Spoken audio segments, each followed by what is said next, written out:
What a cracker of a start with the CHRO of Big Basket, Hari TN, sharing with us insights and inputs about these lovely stories, and of course, speaking about how they overcame the problem with Big Basket, some of the problems that they face and how data helped them. That said, AI is invoking massive shifts in the business value chain of enterprises, startups, and is redefining what it takes to accomplish competitive advantage and upping the innovation quotient.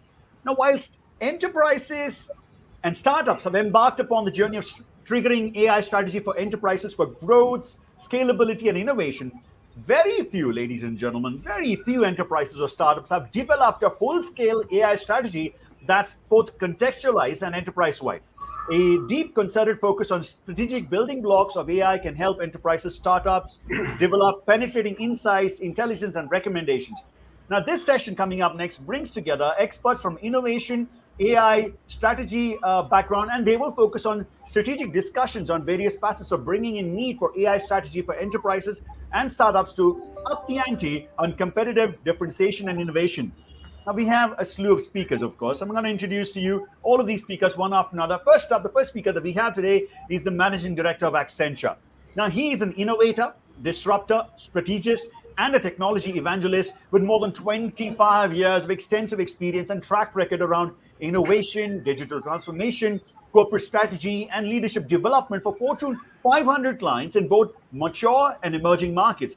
In his current role at Accenture India, he is responsible for designing and leading the innovation agenda for Accenture in India, including partnering with the startup ecosystem. So please put your hands together and welcome the Managing Director, Accenture, Avnish Sabharwal. Welcome to you, Avnish. Our next speaker is the Group Chief Data and Analytics Officer, Aditya Birla Group. In his professional career spanning 25 plus years, he started as a management consultant at Feedback Ventures and then went on to work in the financial services industry in India at ICICI. His GIC career began with him leading the program management office at Standard Chartered Bank in their Singapore regional office, wherein he helped grow their shared services centers in India and Malaysia. He's passionate about diversity and inclusion and sustainability initiatives. And so, ladies and gentlemen, please put your hands together and welcome the Group Chief Data and Analytics Officer, Aditya Birla Group, Pankaj Rai.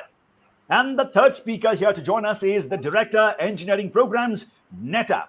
Well, she works as the Director for Engineering Program with global responsibility for leading NetApp's startup accelerator called NetApp Accelerator.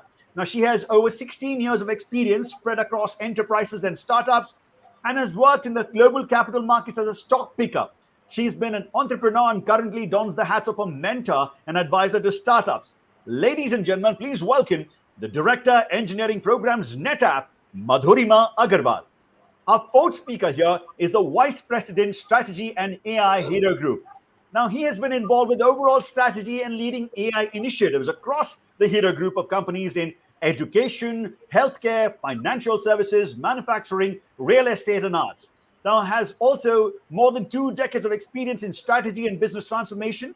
This gentleman has led IBM strategy and transformation consulting practice, focusing on business and customer strategy, working with several marquee clients. So that marks our fourth speaker, Vice President, Strategy and AI Hero Group, Nirupam Srivastava. And the fifth speaker here on the panel of the speakers at this roundtable is the principal for SAS. In her current role as principal at SAS, creates new revenue channels for the organization. Before joining at SAS, she was a key member of the corporate strategy team at Cognizant and also has an MBA from Carnegie Mellon University and undergraduate degree as well in engineering from Bangalore University. Ladies and gentlemen, that marks our fifth speaker, the principal of SAS, Rani John Brito. And moderating this eclectic panel of panelists for the roundtable that we have here, ladies and gentlemen, is none other than the CEO of AI Curate Advisory and Consulting and also our president at 3AI. Now, Samir is a globally recognized AI advisor, business builder, and savant known for his deep knowledge in AI and analytics space. He has consulted with several Fortune 500 enterprises, Indian corporations, GCCs, startups in driving AI-led strategic transformation strategies. Now, he has a proven experience of building and scaling businesses for Fractal, Cognizant, Fidelity, and Genpact, and also wears another hat of being the CEO at AI Curate, a bespoke global AI advisory and consulting firm. He's also the author of the best selling book, AI and Analytics Accelerating Business Decisions, and is also the series editor of Violate Innovation Black Book 2019 and 2020. So, of course, for the moderation, who better than the CEO of AI Curate Advisory and Consulting and President 3AI, Samir Dhandrajani. But welcome to all of our panelists and Samir as well. But panelists and Samir, please note you will hear an alarm bell ring when there is just about 5 minutes left for your conclusion, which will sound something like this. Okay, so please ensure that you please conclude right after the 5 minutes of the alarm that you hear. In 5 minutes, conclude your session in the interest of time, because we have, remember, 1,500 participants watching us from across the country and some of them from the globe as well. So go ahead, over to you, Samir. Thank you so much, Riaz, for lighting up the fire and the alarm much before the time, and will ensure that the time is crucial for us. And having said that, okay, this is exactly what we've been waiting for. I think never been ever, actually, there has been an event which talks about what I call AI strategy and transformation. Hence, the name Storm came in, which is standing actually true for AI strategy and transformation. Now, let me build some background and good part of this discussion. We've got eclectic leaders from various backgrounds, enterprises, GCC, startups, and as Riaz also mentioned, they have actually done exceedingly good work in AI strategy and innovation. So it's a very good melange of the experience they carry, and will try to elicit a lot of good response and I would say perspective from them. But let me set up the context altogether. Hari mentioned a very, I would say, great aspect about this analytics and AI going long time back. And I'm just taking a kind of a, let's say, a retro step back, kind of a pullback scenario, 30, 40 years. Gary Hamel, Michael Porter, Shumantra Ghoshal. Now, these are the legendary management consultant we've all actually remember, we all recall kind of a thing. The whole theories around core competence, Six Sigma, 5C theory, have been so prevalent. I mean, at that point of time, we ever felt that these are the ways how the managements, I mean, the whole management can actually be learned in terms of strategic orientation. Cut to a stage, 30, 40 years from there on. Today, we are talking about deconstruction of the value chains, experience economy becoming much more crucial, algorithms becoming much pervasive across organizations. Now, the fact over there, which is where I think this entire session stands tall, is does AI have a major or a critical or a pivotal role to play in the strategy? And if that is so, how is AI influencing competitive advantage, innovation, transformation within the enterprises, GCCs, and startup? Now, just to warm up the whole discussion, what I would like to do is to take views from each of these five, I would say, roundtable panelists and the participants. Uh, this is all about which I want to take a view, and this can come more in terms of anecdotes and your experience. I mean, one of the fact over there, what we've also realized today, while there is a much more acceptance around AI, it's ubiquitous, it's seen everywhere, but the whole challenge with the organizations which are facing is that there is a siloed approach. Enterprise-wide adoption is missing. The charter for AI strategy gets defined but never sees light of the day in many of the scenario. And the whole fact of the matter is over there, organizations have no choice but to stay in the competitive game. Now, what I want to start, and I would like to start with Avnish taking your views, and the same I would say stance I want to take from all the five, I would say, panelists. What is your view about AI as a strategic element when it comes to competitive advantage, innovation, and transformation? Over to you, Avnish. Yeah, thanks, Samir. And it's a pleasure to be part of this excellent panel as well as audience. So, to give you a short view and to get the discussion started. So, AI is no longer a nice to have, right, or a set of cool tools to impress management. AI and data strategies are becoming the very core of business, and all the while it's becoming more easier and cheaper to get your hands on the AI technology and applications. So in practice, companies still find it difficult to make the transition from thinking about AI as a source of innovation to a critical source of business value, as you were alluding to as well, Samir, right? And cost reduction is often an initial driver in organizations starting on their AI journey. Due to opportunities AI provides to automate processes and predict, preventive maintenance needs to minimize downtime. So this is the low-hanging fruit. But for me, more compelling than the opportunity for cost reduction is the opportunity AI brings to support business growth and enable strategic priorities. And I think that's probably the discussion of what we are going to have today, right? And in our experience with Accenture client, that highlights that the organizations that align their AI strategy with their business strategy and that scale AI effectively versus applying it only in pockets, as you were saying, in silos. These kind of organizations, which we call, super scalers or hyperscalers, see 3 times the return on investment on their projects. So these are some of the ways that AI drives competitive advantage and innovation. For example, working smarter and more effectively, improved accuracy and better decision making, better human experiences through enhanced interaction, and invention of new intelligent products and services relating to AI. Now, when AI and machine learning are changing the way business operates, startups may still struggle to leverage them effectively. And I am saying that because I deal with that particular segment, so I need to talk about them as well. Because the challenges such as cost and a lack of talent they are among the key concerns for startups. And with numerous solutions available to them, startups that are looking to use machine learning to further optimize their operations find it daunting to determine where to start.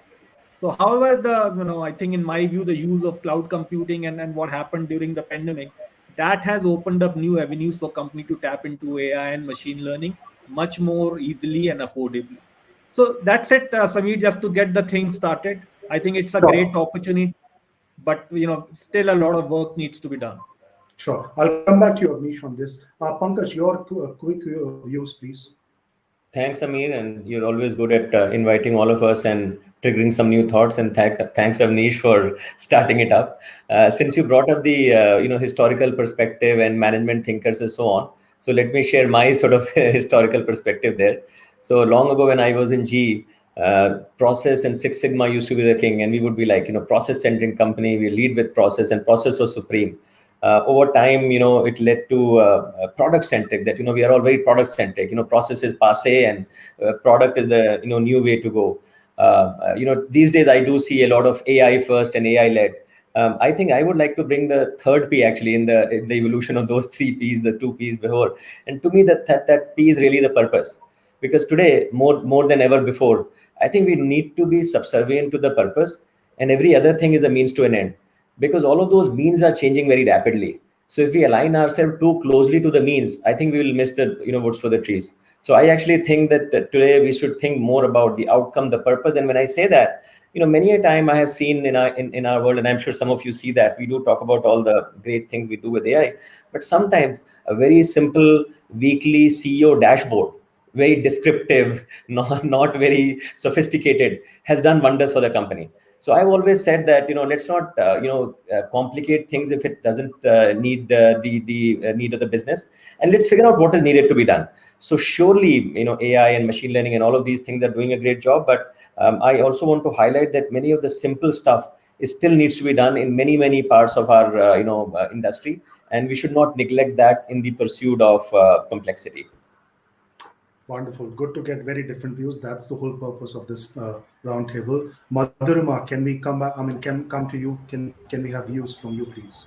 Yeah, hi. First of all, thanks for inviting me to this panel and allowing me to share my views alongside the experts here. I would agree with what's been said, some of the things, and I'll present the other view. So yes, today AI is no more a nice to have. It's kind of become an imperative that people do leverage the power of AI to drive acceleration in their business, and we see that across. Uh, Given that I head the global startup program for NetApp, and we do have many AI startups that we've engaged in with, I do want to give a big shout out to those startups, right, who are making lives easier for enterprises by bringing their deep knowledge about a particular domain and leveraging the AI models, building the AI products which make it easier for enterprises to move forward in that journey. For example, we see there's a lot of work that has been done in the health tech space where the startups have really gone deep and leveraged AI to build models which help save a lot of time on the doctor's side, on the in the ICO in doing diagnostics. So we see the power there, and it impacts everyday life. We are seeing how AI is helping in faster drug discovery. We are seeing how AI is helping banks and financial institutions map out their location strategy in terms of where their ATM should be, where branches should be. So it is everywhere, right? It's become all pervasive. And, it is because of somebody who's taking that approach, who's, being the fast mover in that one particular area, that others are able to just engage with them and take it forward. So yes, I do, want to bring that out later more in detail. And agreeing with Pankaj, AI is AI. It's still artificial, and it can never replace human intelligence. So what we look forward to is where AI can pair with human intelligence, and we have some magic happening there. Awesome. I think there is a debate which is going on in a lot of this Twitter circles. Yesterday, I was privy to this some of this conversation where we always measure two humans in terms of relative comparison on the competence. And somewhere, I think with the algorithm economy kicking in, there is also a correlation building up. Can we measure machine competence? Can machine competence be built instead of saying artificial intelligence? We'll talk about that in detail. But of course, taking a very quick view, Rani, over to you, please, before we go to Nirupa. Sure. Thank you, Sameer. Really happy to be here. Thank you for having me. I think, I really enjoyed this opportunity to be talking to all of you and being a part of this panel. From a SaaS perspective and from what I've seen so far, organizations are clearly using AI as a tool for generating value. And increasingly, this value is coming in the form of revenues or top line growth. And in the past, I think there was a lot of talk, the AI discussion was around talent optimization, contact center optimization, warehouse optimization, etc. But I think AI is becoming a real driver for growth and, impacting top line growth as well. There's several examples we see, in banking. I think AI is being used, I think really used, and I think they're trying to get the last drop of, customer centricity and hyper personalization. But it's also going beyond, customer intelligence to more fraud detection and risk. In retail, we see, retail's really leading the pack with price optimization, size optimization, everything contributing to top line growth. In manufacturing, the applications are really, really cool. We see a lot of computer vision and, ways in which, computer vision is used for increasing yields. And then there's a lot more very cool AI applications, different sectors that we don't really think about, like agricultural companies are really doing drone farming, they're doing smart crop monitoring, and they're using AI in so many different ways. You have biotech companies looking at crop growth, crop yield, etc. And it's also, like Madhurima said, it's very heartening to see all the startup activity around using AI for good. And if you even look at the government, non-public sector, the NGOs, they're using AI in so many creative ways. So cancer research is one, patient outcomes. A lot of the healthcare providers are using that, using AI for patient outcomes. And also key social causes like opioid and drug abuse, there's human trafficking, etc. They're all being benefited with the use of AI. So I think it's great. So Rani, we'll come back to you on this because we just want to get I would say, view from everyone, and then we'll, of course, do a descriptive kind of let's say, viewpoints. We didn't touch upon Nirupam. Nirupam, if you can give your views, then we can get on to what I say the crux of this entire roundtable. So thank you, Sameer. And I think the key point is around the strategy and transformation, and that's the storm that's building in. So if we look at the three traditional levers of strategy, we look at cost leadership, we look at customer intimacy, and we look at the innovation. And AI is a factor which is impacting all three, because that enables what I call as scale, scope, and learning. So in scale, with AI, you can have that cost leadership, which was essentially an outcome of scale through AI, even though, so AI helps you get the scale piece of there. The scope piece, which was around the customer intimacy, how closely you can understand the customer and satisfy his or her need, that comes again through the scope piece. And the learning piece is on the continuous innovation, as a couple of other panelists also said, that if you have to do innovation, AI helps you innovation, and not just benchmark to the human uh, competence, but also where the technology itself can have an independent benchmark for future growth and development. So we will surely soon have machines developing machines, and I don't know how many of us would like that idea, but it's already there actually. So AI programming their own bots. So this is something which is really transformative for many businesses, because and this is also deeply, I would say, uncomforting to a lot of leaders, not because of the purely ethical side, but because this is actually out of their comfort zone. So we as leaders, we also need to embrace this uncertainty, and being out of our comfort zones to pick this up. So this is something really transformative age, I would say, this has come up to.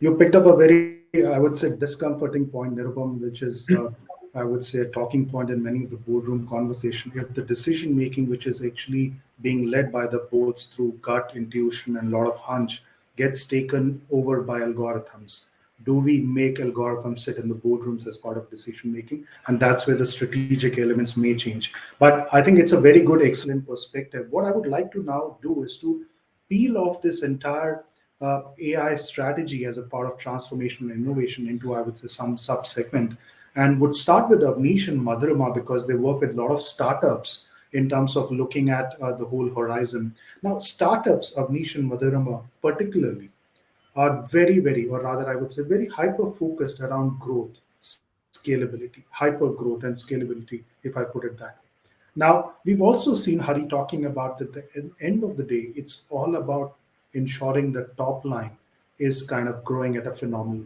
pace. In your interactions, in your kind of a, let's say, viewpoint, how does AI is being looked upon by the startups in terms of accentuating the top line, and also in terms of influencing the different business vectors of the startup? So any one of you can start, please. And one urge to all of you, please keep your perspective, Chris. You got a lot of points, and I'm getting a lot of, I would say, questions also, though we will abstain from the questions. But over to you, Avnish, Madhurima. Yeah, Madhurima, you can go first if you want. Okay.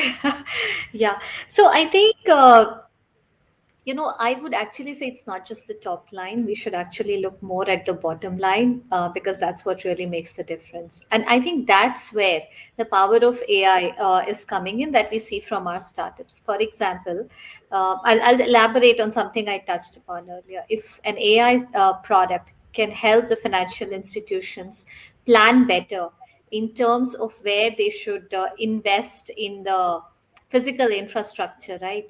That if they open branches at the right place after analyzing consumer behavior, they can drive in the right kind of customers, tap into markets which they earlier didn't have access to, and at the same time ensure that they stay away from areas where everybody is so used to the online world that having a physical branch doesn't make sense, right?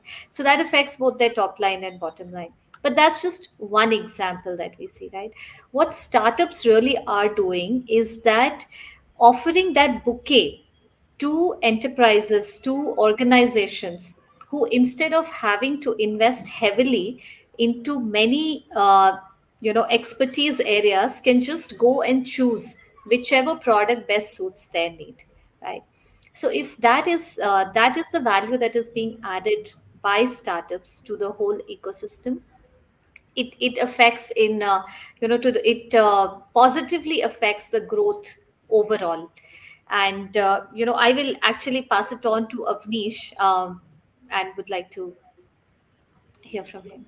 Avnish? Yeah, thanks, Madhurima. I think as you very rightly said, that startups. If you look at who's the flag bearer of AI in India, right? It's And if you look at all sorts of entities, whether it's the government, and everybody's doing their job, right? Government is doing their job, corporates definitely. There's a lot happening in academia as well, and different kinds of industry forums. But if you look at the real flag bearers of AI and innovation in India, it's definitely our AI startups.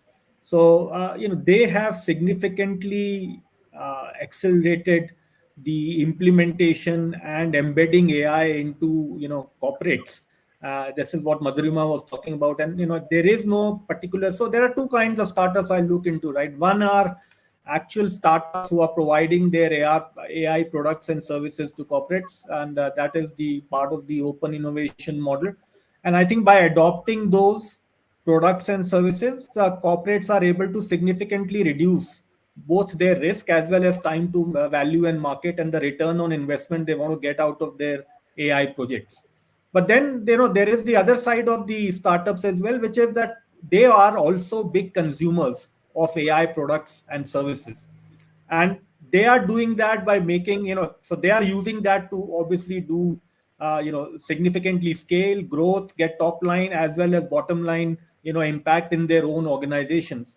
So I think when you are looking at startups, you need to look at it from two lenses. One, what is the value they are bringing from their own AI products and services to corporates and other entities in the ecosystem? And secondly, what is the rate of adoption of AI in their own organizations? Now, if it is a deep tech startup, there would be hardly any startup which is not using AI significantly and at scale. But if you take that segment out of the entire ecosystem of startups, then you have a question mark, right? And then there is a gap, that how many non deep tech startups are actually using AI to enhance their own growth and cost reduction initiatives and improving their customer experiences. So I guess AI startups are playing a big role, but in terms of their own adoption, if you take out the tech and the deep tech startups, that is still something which is work in progress, Samir. Great. This is what happens actually when you get stalwarts into the room talking about this. Look at how the variance in what Avnish and Madhurima both, of course, deal with startup came in. And of course, the perspective what they shared was equally very valuable in terms of how it's not about just the scale or the hyper growth, it's also about the other metrics. And what Avnish talked about, the different startups, how they look at leveraging AI to the core of their businesses. Shifting gears, and I want to talk about this thing. Riaz will take 7 minutes precisely. I need 2 minutes to wrap up, but there are some elements we want to kind of discover. Uh, I want to peel off something which has been, I would say, a bane for many of the enterprises. Pankaj, Nirupam, Rani, and I want your viewpoints on this. Now, it's an established fact that we are talking about AI influencing the strategies of the organization enterprises, irrespective of their size, scale. Now, the fact over there is that we have never heard, or rather, we haven't heard much success stories about enterprise wide AI adoption. We've seen POCs, we've seen kind of, let's say, those siloed approaches, we have seen some interventions, but not much has been talked about in terms of executing a seamless end to end enterprise AI wide kind of a, let's say, adoption scenario. Now, Pankaj, Nirupam, and Rani, you've seen this movie a couple of times from the enterprise level. What, in your view, is, I would say, a challenge which is coming out, and what should be done as a practitioners or experts from this field where you believe companies or enterprises can actually accelerate their own bandwagon of AI adoption? Rani, if we can start with you, please. Sure, Sameer. I think, what you said is really true, and I think there are a few problems that we see. So one is, traditionally all the organizations have focused on structured data, and then in the last 5 years, there's been a big uptake in unstructured data usage. So companies are still wrangling to see how they can get a lot of value out of that. And for AI, a data strategy, a clean data, and maturity around data is very, very important. So we see many organizations struggling there.